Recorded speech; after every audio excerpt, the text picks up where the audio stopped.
Hi guys, welcome back to my channel. This is episode 10 of AWS tutorials. In this video, we'll see how to secure REST APIs in AWS. In this video, we'll cover API keys, throttling, and request validation. By the end of this video, you will be able to secure public REST APIs using API gateway, control traffic using API keys and throttling, and block invalid requests before Lambda by validating the request parameters. So now, why do we need to secure APIs? In case of public APIs, they can be misused. Unlimited requests can increase AWS cost. Your Lambda or EC2 instance will serve the request. So for that, it will generate the cost. And invalid input can break the backend logic. So it's better to validate it before sending it to backend. In this video, we'll create REST API and a Lambda function from scratch. We'll enable API key protection. We'll configure throttling and rate limits, and we'll validate incoming requests. This is going to be our flow diagram today. Client will make a request to API gateway. At API gateway, will enable API key throttling, quota, and parameters validations. After successful validation, it will send that request to Lambda, and Lambda will simply logs the request. So our major focus is on API gateway today. First, we'll see what is API keys. API keys are used to control access to APIs. If we have created some APIs and if we want to share them, then we can enable API keys. But remember one thing, API keys are not the replacement for authentication. Okay, so let's see how to implement that. Now we are in AWS console. Just make sure you are in the correct region. Let's create a Lambda function. Let's create a function. Provide the function name. Dev by Shashank API validation Lambda. In runtime, let's select 3.14 and create the function. So our Lambda function has been created. Now let's move to the code section. Here we'll simply log the event object. And by default, this function will return hello from Lambda. So now let's deploy the code. Now let's create an API.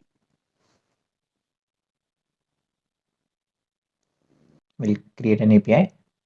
Here we'll create REST API.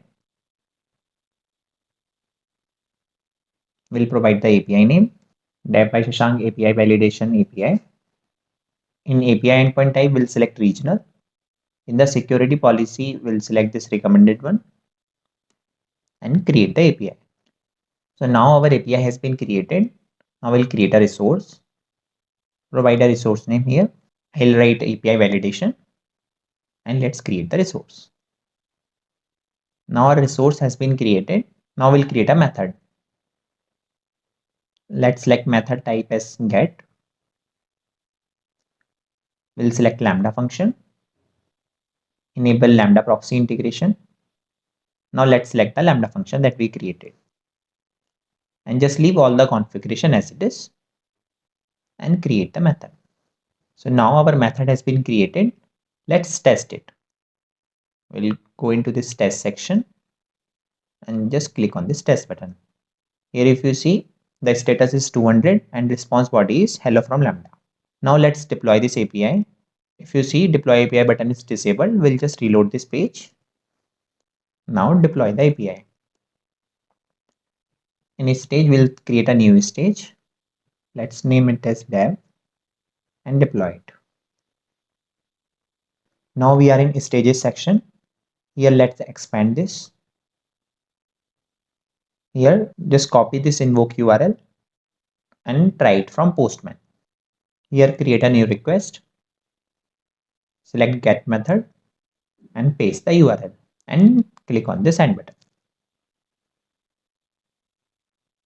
Here if you see, status code is 200 and body is hello from Lambda. So right now this request is working properly. Now let's enable XAPI key. We'll go to AWS console.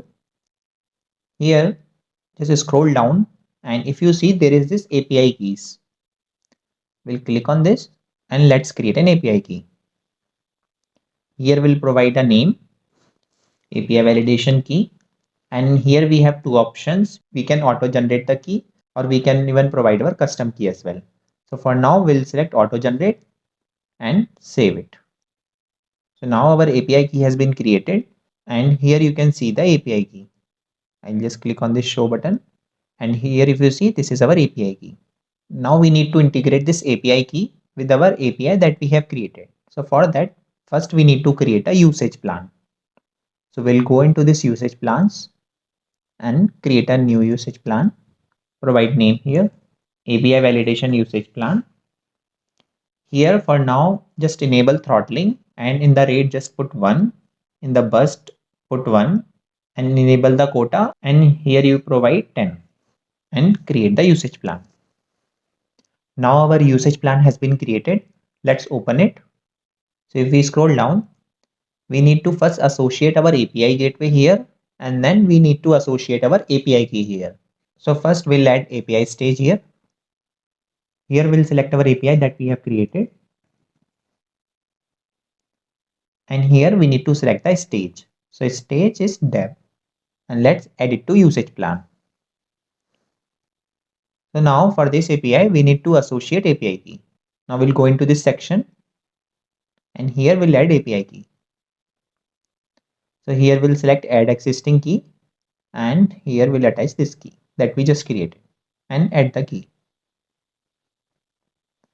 So now our usage plan is ready and here we have associated API with the API key. Okay. Now we have to do one more thing. So for that, let's go into this API. Click on this get method. In the method request, click on this edit button. And if you see here, there is this API key required checkbox. So just enable it and save it. And now deploy the API again. In the stage, we'll select dev and deploy it. So now we have enabled XAPI key in this get method. So now let's test it from Postman. So now let's try to test it without XAPI key. We'll click on the send button. And this time if you see, the status code is 403 and the message is forbidden. So now the thing is, as we have enabled XAPI key, so now we need to pass XAPI key, only then it will work. So for that, we'll go into this header section and in the key we'll type XAPI key. And for the value, let's copy it from the console. We'll go into this API keys and we'll copy this and paste it here. Now click on the send button. This time if you see, status code is 200 and the message is hello from Lambda. So this is how XAPI key works. So now let's see quota limits. Quota limits the total number of requests that a user can make in a day or in a week or in a month. And it prevents unexpected AWS bills. Quota is used with API keys and we applied this quota using the usage plan. Let's see how to implement this. Let's go to this usage plans and open the usage plan that we just created. And here if you see, in the quota we provided 10 requests per month. So let's change it. We'll go into the section and edit it. Here if we scroll down, there is this quota section. Right now it is enabled. If we disable it, we cannot provide the quota. So let's enable it. And in the requests, let's put 3. And here we'll select per day. So now it will allow only 3 requests per day. And if you see here, it's written enter the total number of requests that a user can make in the time period you select in the drop down list. So here this quota is user wise and here user is XAPI key. If multiple users are calling this API gateway using that single XAPI key, then it will consider that all those requests are coming from a single user because the XAPI key is same. So if you want to limit the number of requests depending on team or group, then in that case, you can create a different usage plan and XAPI keys. So now let's save the changes and let's test it. So now the thing is only 3 requests are allowed using this XAPI key. So now I'll click on the send button for the first time. It got succeeded. I'll click on it second time. It got succeeded. Now I'll click on it third time. Now it's showing limit exceeded because we have already made one request while testing that API. This was actually the 4th time. So if you see, the error code is 429, too many requests, and the message is limit exceeded. So this is how we can implement quota. Now we'll see what is throttling rate and burst rate. So API gateway uses a token bucket model. So here throttling rate is tokens added per second in that bucket, and burst rate is bucket capacity. So let's say we have a bucket. Every second, API gateway will keeps adding token in that, and burst is the total capacity. So let's say we have 5 tokens right now, then in that case, we'll be able to make 5 requests. So we'll see how to do that. The main concept is burst allows short spikes, rate controls steady traffic. Now let's see how to implement this, and we'll test it using a Python code as well. Here we are in API gateway. Let's open this usage plan. Let's click on this action button and edit it. And if we scroll down, if you see, we have enabled the throttling. So throttling is limit the rate that users can call your API. Okay, it is not for specific users. It is for all the users. That means it is for all the XAPI keys. So if you see, rate is 1 and burst is also 1. That means it can handle 1 request per second. So before testing it, we have to change this quota value as well. So right now we have provided 3 per day. I'll change it to 3000 and save it. Now let's test it from Python code. So this is a small code that I have written. Now here I just need to provide the URL and XAPI key. So I'll copy it from Postman and I'll paste the URL here. And now I'll copy this XAPI key and I'll paste it here. So here I've written a call function that is just making a get request to this URL. Okay, and then here I'm printing the status code. Now here I am counting the results as well. So here I'll count the number of 200 and number of 429 codes as well. And from here I'm just making the requests. And in the end, I'm just printing the total time, that how much time it took. So now the most important thing is, if you want to test this throttling rate and burst rate, you need to test it with some big number. If you test it with 10-20 requests, most probably you will get 200 code only. So this time I'm going to test it with 200 requests. So if you want, you can even try this from your system. And if you need this code, just put it in the comment section. I'll share the GitHub link with you. Now I'll just click on this run button.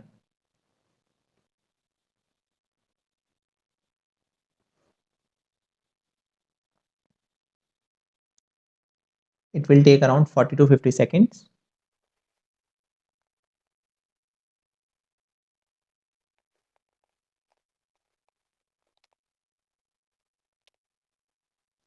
So guys, if you see here, out of this 200 requests, we got success 56 times and we got error 429 error code for 144 times. So this process took 67 seconds.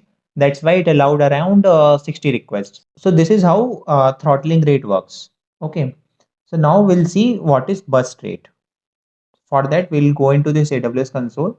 We'll edit this usage plan. And here in burst, let's provide 50. So now the thing is, it will be able to process 50 extra requests every 50 seconds. Okay, because we are accumulating 1 request per second.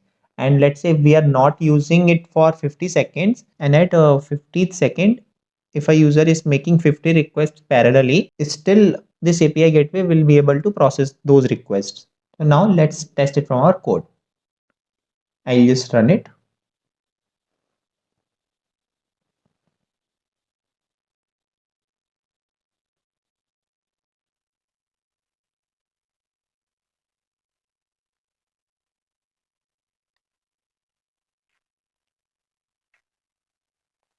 So guys, if you see, out of this 200 requests, this time we got success for 110 times and we got 429 error 90 times. If you see, earlier we got 200 only 56 times.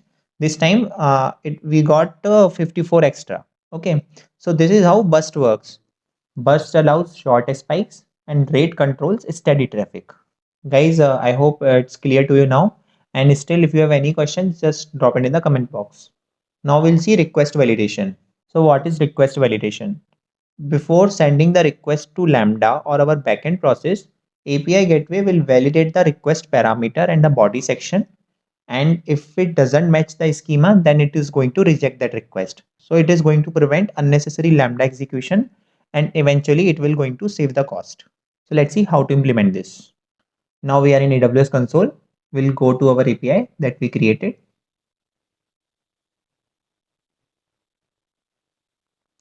Here we'll open this API. We'll go into this get method. And inside this method request setting, we'll edit it. And in the request validator, we have selected none right now. Here we have three options. So for now, we'll select this validate query string parameters and headers. Okay. And inside this URL query string parameters, here we have to provide which parameter we need. So here let's put employee ID and enable the required checkbox here and just click on this save button. Now as we have made the changes in this API, we need to redeploy this API. We'll select the same stage and deploy it. Now let's test it from Postman. So here this is our get API and we have provided X API key here. We'll go into this param section and right now let's try it without parameters. We'll click on this send button. So if you see, we got a 400 error and the error is missing required request parameters employee ID because there we have put that employee ID is the mandatory key. So now we need to provide this employee ID. And if you see, we have not handled this logic in our Lambda. Our Lambda is just logging the event object. So now the thing is, first API gateway is validating the request and after successful validation only, it will going to pass that request over Lambda. In this case, it got rejected and that's why we got this error. Now let's test it with employee ID. Here let's provide 12 and let's click on the send button. And this time if you see, it worked. We got hello from Lambda. So now this is for query string parameters only. Now let's enable it for body as well. Here we are in our API.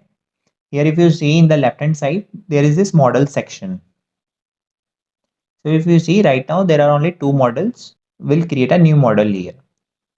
We'll provide the model name as validate body. Content type, here we'll have to put application JSON because in body we always pass JSON objects. That's why I have provided application JSON here. Now this is the main thing, model schema. So here let's write the schema. Here we'll have to write dollar schema and we have to provide the schema here. Here we need to select type as object. Now we have to put the required parameters inside the JSON object. So let's write we need name and age. It is just for an example. Now here we need to provide the properties for these two parameters. So let's provide for name first. Name, it is going to be string type and minimum length, let's say 1 because the user can even provide blank string. So just to avoid that. And now let's provide properties for age as well. Here it is going to be of type integer and minimum value as 1. And here let's provide additional properties as false. And let's create this model. So now our model has been created. Now we'll go into this resources and let's create a post method as well. We'll create a method. In method type, let's select post. Integration type as Lambda function. Enable Lambda proxy integration. Here we'll select same Lambda that we created. Now inside this method request settings, we need to select this request validator. Here we need to select validate body. Okay, and let's enable XAPI key required. And if you see here in request body, we need to select a model. And here we'll have to write application JSON. And in the model, we have to select the model that we just created, validate body. And let's create the method. Now, as we have created a new method, we need to deploy our API to reflect the changes. We'll select dev stage and deploy it. So now let's copy the invoke URL and let's go to Postman. Here now let's select post, paste that URL. In headers, we already have this XAPI key. Now let's go to body and let's try without providing any body. Okay, now click on this send button. If you see, we got 400 error, invalid request body. So now let's select raw and JSON here and let's provide a JSON object. So we need name. Let's provide John, and in the age, let's provide 12. And let's click on the send button. And if you see, this time it worked. We got 200 code and the message is hello from Lambda. Okay, now let's try to put 0 here and let's see if it works. See, this time also we got invalid request body, 400 error, because minimum age is 1. So if we provide 1 here, it should work. Okay, it is working. So this is how we can do input validations. So thank you guys. In this video, we learned how to secure our APIs. In the next video, we'll cover auth to authentication for APIs in AWS. And if you like the video, please subscribe the channel and press the bell icon. And if you have any questions, just drop it in the comment box.